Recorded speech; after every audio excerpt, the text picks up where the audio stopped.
Looking for the best AM5 motherboard to suit your needs? In this video, we're diving into some of the top options available right now. Before we begin, don't forget to check out the links in the description to find the best deals within your budget. Let's get started. Number 1. MSI MPG B650I Edge Wi-Fi. While the Asus board is great, sometimes less is more. MSI has found the perfect balance of features and price. Priced at $290, it's not too cheap, but it's also not going to break the bank. For that price, you're getting a motherboard that ticks all the right boxes. First, let's talk about the VRM voltage regulator module. It has 8 power stages, each rated at 80 amps. Is it as powerful as the high-end Asus board? Not exactly. But is it enough to handle even the most demanding AM5 CPUs? Absolutely. This VRM setup can push your CPU to its limits without any problems. The board doesn't support PCIe 5.0, which might seem like a downside. But let's be real, how many of us are actually using PCIe 5.0 devices right now? By the time PCIe 5.0 becomes more common, you'll probably be ready to upgrade anyway. And remember, AMD has promised to support AM5 until at least 2027, so this board will last you for a while. When it comes to storage, this board has 2 PCIe 4.0 M.2 slots. Having that second M.2 slot on a mini ITX board is a big deal, giving you plenty of fast storage options. It also includes 4 SATA ports, which is impressive for a mini ITX board. The USB ports are pretty good, too. You get 9 USB 3.2 ports and 2 USB 2.0 ports. The pre-installed I/O panel has 6 USB ports, including a Type-C.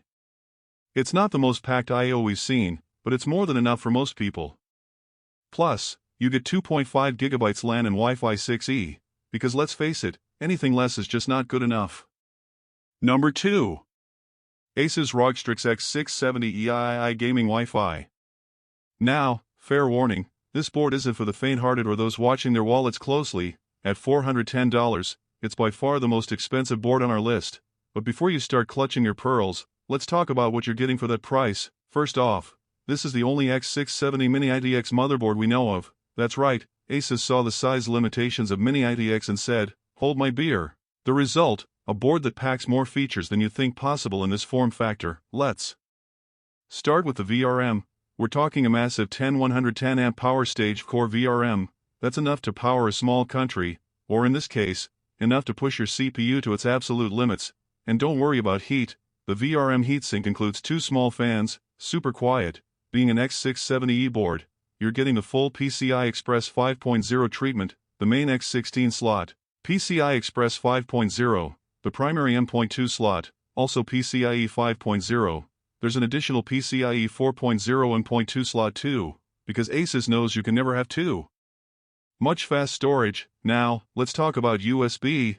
This board is serving up 2 USB 4 ports, 10 USB 3.2 ports, and 7 USB 2.0 ports.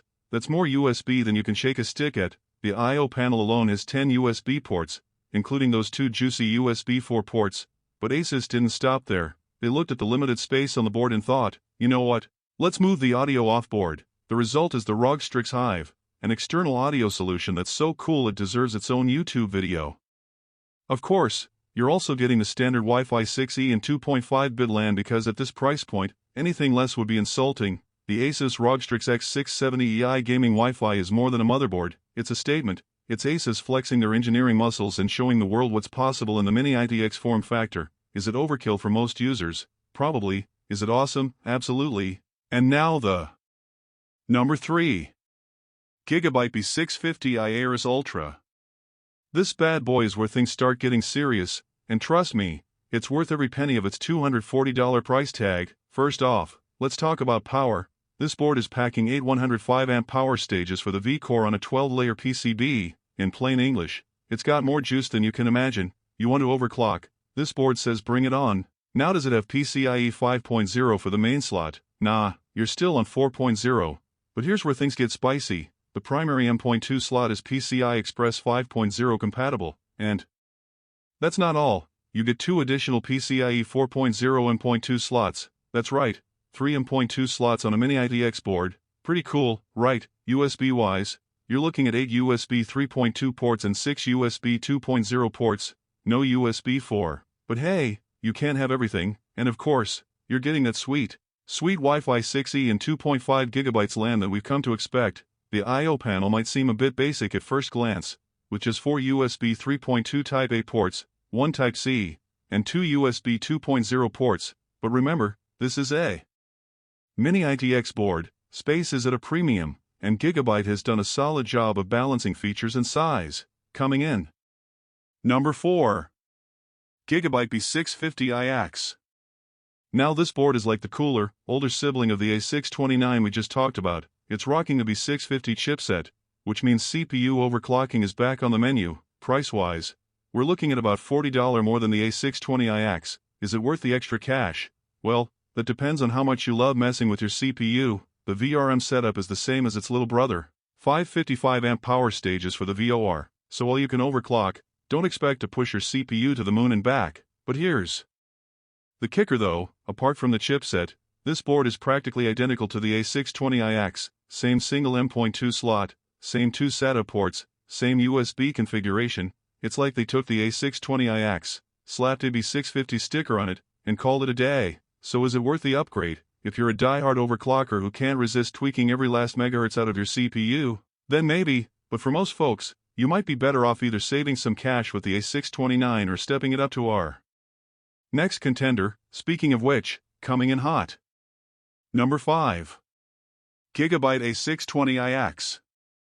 This little beast is perfect for budget-conscious builders who still want to pack a punch. Priced at just $120, it's a steal for what you're getting. The A620I AX might be small, but it's got some serious tricks up its sleeve. It's rocking 555 amp power stages for the VOR, which is more than enough to handle beasts like the Ryzen 7 7800X3D. Sure, you're not getting any PCI Express 5.0 action here, but let's be real. Do you really need it right now? One slight bummer is that you're limited to a single M.2 slot and 2 SATA ports, but hey, for a compact build that might be all you need. The USB situation is pretty decent with 6 USB 3.2 ports and 5 USB 2.0 ports. And don't worry about connectivity, you're still getting that sweet Wi-Fi 6 and 2.5-bit LAN. Now some of you might be thinking, but what about overclocking? Well, with the A620 chipset, CPU overclocking is off the table. But here's the secret sauce, you still get memory overclocking, which is where the real performance gains are at for most users anyway. The I/O panel is pretty basic with just 4 USB 3.2 ports and 2 USB 2.0 ports, and heads up, there's no pre-installed I/O shield, but come on, at this price point, can you really complain? Moving up the ladder to